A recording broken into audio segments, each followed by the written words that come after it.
Salut tout le monde et bienvenue dans cette nouvelle vidéo où nous allons parler enfin d'un film d'actualité qui est sorti au cinéma, voilà, après plus de 3-4 mois de non-existence de salle de cinéma. Eh bien on va parler de Tout simplement noir, la comédie de l'été, voilà, la comédie qu'on attendait un petit peu parce qu'elle s'annonçait être une comédie acide sur le racisme.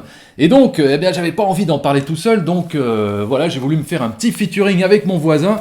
Et c'est pour ça que je vais faire tout de suite apparaître Merej à côté de moi. Jeu d'acteur phénoménal. You talking to me? Well, who the hell else are you talking to? Talking to me? Well, I'm the only one here. Merej, hein, on le rappelle quand même, tu as une chaîne YouTube maintenant depuis environ 3 mois. C'est vrai. Voilà, donc si vous n'êtes pas encore abonné à sa chaîne, allez tout de suite sur YouTube, vous tapez MEREJ, ok? Oui. Et vous allez vous abonner à Merej, vous verrez, vous ne serez pas déçus du voyage. Tiens, bah d'ailleurs, comment tu pourrais vendre un petit peu ta chaîne, Merej? Qu'est-ce que tu dirais? Vas-y, donne envie. Ouais, déjà, je dirais que ma chaîne, il y a une vidéo par jour. Je suis en mode un peu Terminator. Il y a excessivement de sujets différents. Et dans les critiques de films, puisque c'est ça qui nous intéresse aujourd'hui, eh bien, j'essaye de déterrer quand même des petites choses inédites. Donc, il y a pas mal de films coréens, des films, je sais pas moi, chiliens, australiens, chinois. Il y a des versions uncut de films introuvables, John Woo, etc. Et puis en même temps, il y a toute une facette de moi qui adore voilà, les gros blockbusters, Christopher Nolan, Jean-Claude Van Damme, etc., etc. Donc, allez voir d'abord avant de vous abonner, quand même. Voilà, allez goûter un petit peu. Et puis ensuite, si ça vous plaît, eh bien, oui, vous pourrez vous abonner. Alors le film Tout simplement noir, on avait envie de le voir depuis longtemps, parce qu'à la base il devait sortir en avril sur les écrans. Et donc, alors de quoi ça parle un petit peu ce film? C'est l'histoire d'un homme noir qui veut organiser une marche pour les Noirs, en fait, une marche, voilà, pour les hommes noirs. Pour les hommes noirs, voilà, pour militer pour la cause noire. Et donc pour ça, il va essayer de réunir en fait des stars noires du paysage cinématographique, du paysage médiatique français, pour avoir plus de portée sur son mouvement. Et donc, il va se confronter à un moment donné à la réalité qui n'est pas si manichéenne. Et surtout, ce qu'on va voir, c'est le parcours d'un homme paumé qui ne connaît pas son sujet, qui ne maîtrise pas son sujet. Et puis surtout, on sent que c'est un homme qui se sert de la cause des Noirs comme prétexte pour se rendre un peu populaire, pour faire le buzz autour de sa personne, et qui va en fait se mettre dans des situations absurdes et ridicules. Et c'est ça qui va être tout le moteur comique, on va dire, de ce film qui est tourné comme un faux documentaire. Voilà, c'est un mockumentaire, on peut dire ça comme ça. Tout à fait. Et donc, tous les deux, on est ressortis de ce film un petit peu circonspect. Voilà, exactement. C'est exactement ce terme. Circonspect, un petit peu partagé, bon, plus toi que moi. Ouais. Parce que moi, j'ai quand même trouvé qu'il y avait des moments assez drôles. Voilà, j'ai quand même pas mal rigolé, surtout une séquence qui met en scène Fabrice Eboué et Lucien Jean-Baptiste où ça part complètement en vrille. Alors moi, ce dont j'avais peur quand même par rapport à ce film, c'est qu'il soit très premier degré, très moralisateur, même si c'était une comédie. Voilà, j'avais peur que ce soit vraiment le film même presque communautaire, tu vois, l'humour communautaire. Et en fait, pas du tout. C'est un film qui démonte le communautarisme. Complètement. Voilà, donc c'est à la fois un film qui démonte les clichés racistes sur les Noirs, mais en même temps, il y a beaucoup d'autodérision pour venir casser un petit peu les dérives du communautarisme. Et donc ça, c'est très très bien, c'est très louable, mais... Alors je dirais que c'est ça, l'autodérision du film, je dirais que c'est sa force, mais c'est à la fois sa faiblesse, parce que quelque part, au bout d'un moment, au bout de 3/4 d'heure, 1 heure de film, j'ai l'impression qu'il n'y a que ça, qu'il n'y a que de l'autodérision, et du coup, est-ce que tout ce trop-plein d'autodérision, est-ce que ça ne vient pas justement tourner en dérision la cause des Noirs? Oui, et le propos même du film, c'est-à-dire qu'on arrive à la fin, on se dit, mais finalement, qu'est-ce que ce film a bien... Qu'est-ce qui défend finalement? On ne sait plus trop, on est un peu perdu. Moi j'ai quand même trouvé un truc très intéressant, c'est qu'au final, mon prof de théâtre me disait ça, il me disait il faut toujours revenir au titre, et Tout simplement noir, finalement, qu'est-ce que ça veut dire? Enfin moi je l'ai pris comme ça le film. Ça veut dire finalement, en fait un noir tu peux pas le résumer à un truc, à une cause. En fait, il y a plein de moments dans le film où sa cause elle est contredite par d'autres personnes, ils sont pas du tout d'accord entre eux. Et finalement, qu'est-ce que ça raconte? Ça raconte qu'un noir, c'est un homme, quoi. Et qu'un homme, comme tous les autres hommes, il y a des contradictions. Il y en a qui pensent vert, il y en a qui pensent rouge. Et ça, j'ai trouvé ça vraiment, du coup, bien vu. Oui. C'était, de résumer, en fait, de dire, je vous explique, en fait, les noirs, ça peut pas se résumer à une cause. En fait, il y a plein de causes, il y a plein de noirs, il y a plein d'hommes. Et donc ça, c'est très intéressant à ce niveau-là. C'est pas du tout manichéen. Non, voilà. Oui, c'est ça qui est drôle, en fait. C'est de voir ce personnage qui va comprendre que la vie n'est pas noire ou blanc.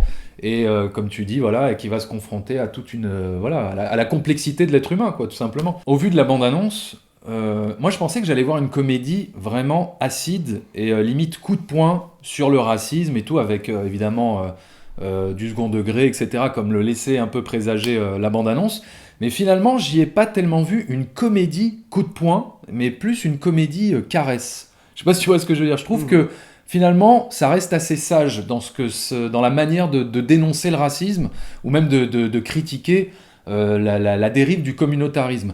Et là où, par exemple, je prends par exemple Borat, qui était un autre faux documentaire, qui lui, par exemple, plaçait le curseur beaucoup plus haut, je trouve, en termes de subversion. Voilà, je trouvais que c'était beaucoup plus transgressif. Là où j'aurais voulu qu'un film comme Tout simplement Noir soit beaucoup plus transgressif, aille beaucoup plus loin. Tu vois, le curseur de Borat, il est là, Tout simplement Noir, c'est là, quoi. Ça reste assez sage. Et c'est ça qui m'a un petit peu, quelque part, déçu dans le film. Borat, ça fonctionne aussi parce que lui, il arrive devant des mecs qui sont pas au courant. Tu vois, donc il filme un peu la vérité. C'est vrai. Alors que là, il débarque avec des caméras, par exemple. C'est mis en scène, quoi. C'est mis en scène, ça se voit que c'est mis en scène. Oui, mais Borat, en fait, c'était un peu les deux. C'était un mélange des deux. C'est vrai, t'as raison. Il y avait une partie où c'était carrément une sorte de caméra cachée, quoi. Presque de la caméra cachée. C'est ça qui était drôle. Déguisé en faux reportage qui piégeait des gens. Il aurait dû faire ça, peut-être. Il aurait peut-être, il aurait peut-être dû faire ça. Mais au-delà de ça, au-delà de cet artifice-là, je trouvais que, ce qu'il y avait de très drôle dans Borat, c'est que déjà c'était crescendo dans la subversion et c'était de la surenchère. C'était sans cesse de la surenchère, alors que là, ça reste un petit peu toujours sur la même ligne. Tu vois, au bout de 3/4 d'heure, on a compris la mécanique de comédie du film, quoi. C'est un pauvre type, un homme noir, paumé, qui veut à tout prix exister, qui se sert de cette cause pour un petit peu créer le buzz autour de lui et qui se met dans des situations très embarrassantes, quoi, de malaise. Mais il n'y a pas vraiment, alors sauf la scène de Fabrice Eboué et Lucien Jean-Baptiste qui là part totalement en vrille. Je trouve que à base de machette. À base de on va pas spoiler. À base de machette et d'accent antillais de Martinique. Ça j'ai trouvé que c'était plutôt drôle. En fait, ce qu'il y avait de divertissant dans le film, c'était surtout de voir toute cette galerie de stars noires françaises se parodier, quoi, s'auto-parodier et jouer sur l'autodérision, quoi, mais comme Kassovitz d'ailleurs. Et puis une des limites du film aussi, c'est que ça reste une succession de sketchs, qui s'enchaînent sans véritable narration, sans véritable évolution dramatique. Du coup, au bout d'un moment, ça tourne un peu à vide. Ce qu'il y a de plus drôle dans le film, oui, c'est les moments de gêne, de malaise, où le personnage, tu vois, regarde la caméra, l'équipe de tournage qui est venue le filmer. Mais au bout de 3/4 d'heure, 1 heure de film, on a c'est un peu toujours la même mécanique, quoi. Ça joue énormément sur ce malaise, quoi, tu vois, du personnage, mais ça ne fait pas, je trouve que ça ne va pas plus loin que ça des fois. Moi déjà, le problème par rapport à toi, c'est que moi j'ai pas rigolé du tout. Moi j'ai pas du tout trouvé que c'était drôle, pour une simple raison déjà, c'est que j'ai pas cru au concept de base. Le concept de base, c'est, il est filmé par quelqu'un qui le suit tout le temps. Alors déjà, la caméra du gars, elle est vraiment de très très bonne qualité, hein. C'est pareil, on prend le son toujours... Il y a un son parfait, donc déjà ça m'a un petit peu dérangé. Il est censé pas avoir de thunes, d'où il a sorti la caméra, d'où il paye le gars, etc. Donc ça c'est une première chose. Et puis sur la réalisation, vraiment intrinsèquement du truc, j'ai trouvé que c'était pas très très crédible, puisqu'on a souvent des chants contre chants ou des phrases qui se répondent, alors que ça multiplie des points de vue pour rien, alors que non. En théorie, je sais pas si c'était un plus documentaire, t'aurais plus des panneaux, ça serait un petit peu moins professionnel. Là, j'ai trouvé ça filmé de façon trop professionnelle pour un truc qui est censé être improvisé. Donc ça m'a sorti complètement du film. Et moi, et puis en plus, cette façon de faire, c'est un peu cinéma vérité. Donc on a envie que les acteurs soient parfaits, excellents, très naturels. Et en fait, non, on est dans une comédie un petit peu burlesque. Donc les traits sont appuyés. On va dire que tous les personnages qu'on rencontre, Joe Star, Eboué, etc., Fari, ils jouent pas en mode naturaliste. Hein, ils en rajoutent un petit peu. Et du coup, le côté je te fais un film naturaliste mais avec des acteurs qui ne le font pas, il y a une mécanique qui fonctionne pas. Et du coup, moi, j'ai été complètement à l'extérieur du film. Et je trouve ça vraiment dommage parce que j'aurais vraiment adoré aimer ce film. Hein. Je le défendais même avant. Je dis ouais, c'est cool. Enfin, il y a un film. Enfin, ça me plaisait vraiment. Mais là, désolé, hein, j'essaye d'être objectif. J'y arrive pas, quoi. J'ai pas réussi à rentrer dedans. Et je pense que ça aurait été beaucoup mieux si on avait vu l'équipe technique, quoi. Si c'était un vrai film. Voilà, et qu'on avait suivi également, qu'on avait vu le cadreur à côté de lui, etc., comme un vrai film. Et là, oui, je pense que j'aurais plus plongé. Mais le fait d'essayer de me faire croire que c'était la réalité, peut-être pour faire le raccord avec le début, parce qu'on le voit sur Internet, on le voit buzzer avec des vidéos YouTube. Donc il y avait une volonté comme ça de faire un truc un petit peu YouTubesque. Mais non, c'était pas la bonne solution. Donc moi je trouve que... C'est trop léché. Trop léché. Sur la forme. Formellement, ça casse le concept. En tout cas, je pense qu'il y a beaucoup qui se retrouveront à la rue, comme moi, et Après, c'est ce que... je suis sorti, quoi. Ouais. Non, mais je peux comprendre. Après, c'est ce que je te disais. On part du principe... le film passe un contrat avec le spectateur dès le début, en lui faisant comprendre, vous allez voir un faux documentaire, mais on va pas le tourner à la projet Blair Witch, on va la tourner de façon, esthétiquement, on va dire, entre guillemets, agréable. Mais alors après, peut-être au détriment d'un certain réalisme. Mais au-delà de ça, il n'y a aucune scène qui t'a fait rire, il n'y a aucun cliché raciste tourné en dérision qui t'a fait rire ou pointer du doigt certaines dérives du communautarisme qui t'a fait rire. Si, il y a quelques répliques, notamment, allez, renoie tous ensemble, rebeu tous ensemble, avec les feux. Non, j'ai que deux mains, des trucs comme ça. Bon, ça c'était assez drôle, la scène avec Jonathan Cohen, il s'appelle, c'est ça. Hein. Ouais. Voilà, ça c'était assez drôle. J'ai trouvé aussi qu'il y a un film dans le film où il y a une histoire de... Je vous dis pas ce que c'est, quoi, mais voilà, Fari réalise un film et c'était assez drôle, effectivement. Mais voilà, j'ai vraiment haussé des épaules et comme je te dis, je suis resté très très extérieur, quoi. Alors tu m'avais dit que tu avais été aussi un petit peu dérangé par la scène des flics. Ouais, cette scène, elle m'a un petit peu dérangé. À un moment donné dans le film, il y a une scène où Jean-Pascal Zadi se fait arrêter par les flics, il se fait malmener, il se fait plaquer au sol.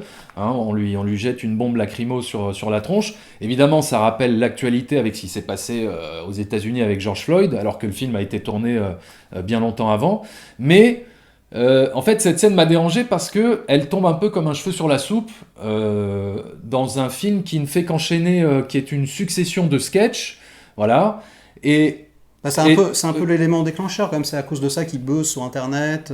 Oui, mais alors ça, c'est au tout début, c'est au début du film. Moi, parce qu'en fait, il y a deux scènes d'arrestation. Il y a une scène qui est, intéressante, qui est au début du film, comme tu dis, qui lance le truc, et plutôt au milieu, vers la fin du film.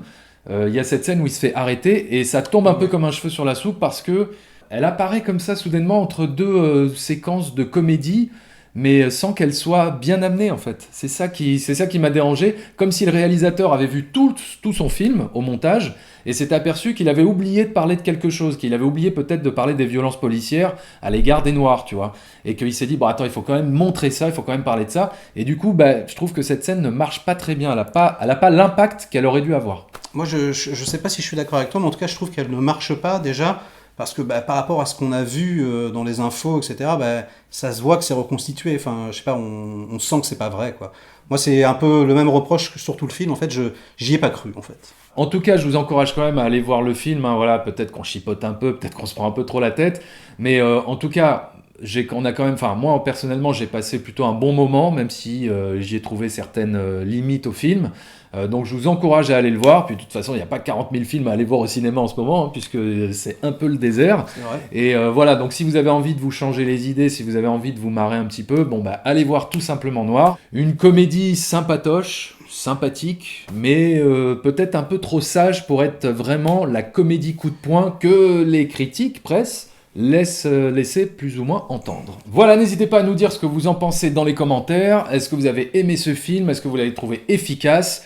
Et puis, eh bien, moi je vous dis à très bientôt pour des prochaines vidéos. N'oubliez pas d'aller vous abonner sur la chaîne de Merej sur YouTube. Et à très bientôt, continuez à fréquenter les salles obscures. Ciao!